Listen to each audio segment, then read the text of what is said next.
When we look to the teachings of Jesus Christ within the Gospels, we find that he brought to them principles to live their lives by rather than just following some traditional rules. Good morning, this is Pastor Ernie Lewis of the Blue Point Church in Sisney, Illinois, with your thoughts for Monday. We know that those who would call themselves religious have a set of rules that they think are the most important to live by. They keep them religiously, all right? When Jesus gave his famous Sermon on the Mount, he confronted all the people gathered with some new ideas that carried them past their traditional rules for living right. His famous lines would begin with, "You have heard it said before," and then he would take that principle one step further with the line, "But I say unto you." One such phrase he confronted had to deal with being guilty of murder. Now, in our society today, we deal with different forms of different degrees of murder by our laws. One may commit premeditated murder that takes some careful planning and forethought to actually commit a homicide that's first-degree murder. Or we'll talk about third-degree murder, which is killing someone without really any intention of actually doing so. And then there's manslaughter, which may involve some unintentional murder, but we're still accused. Well, many would say that is one thing I will never be guilty of.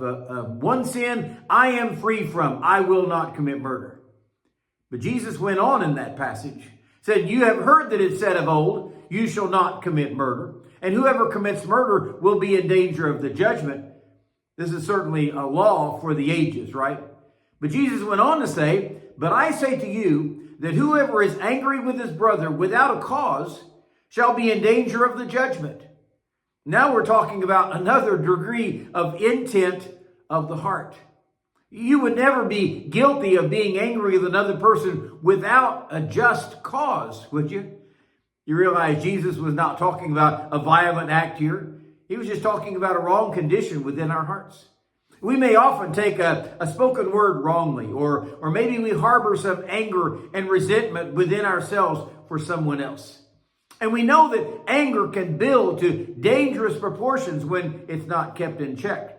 That's probably what caused Cain to murder his brother Abel over some jealousy within his own heart.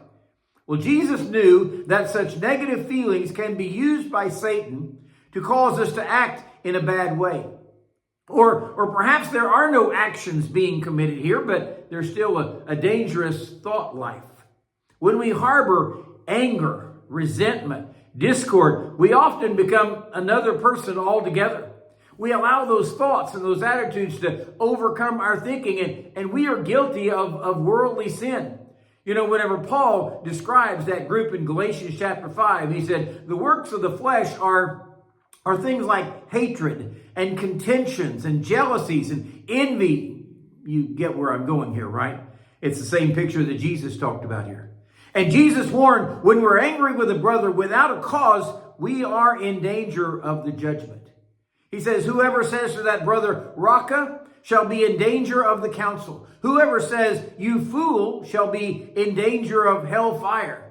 You see, the word "raca" actually meant a worthless, empty-headed idiot. Now, this is when our anger has gone beyond our control, and we will be judged for it. I think all three of the examples of hatred, anger, the rebuke of those things here is talking about divine retribution.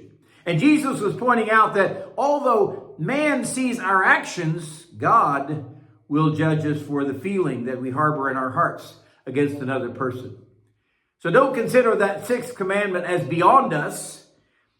We will not commit murder, but we need to be careful of the way that we even care or think about others within our hearts.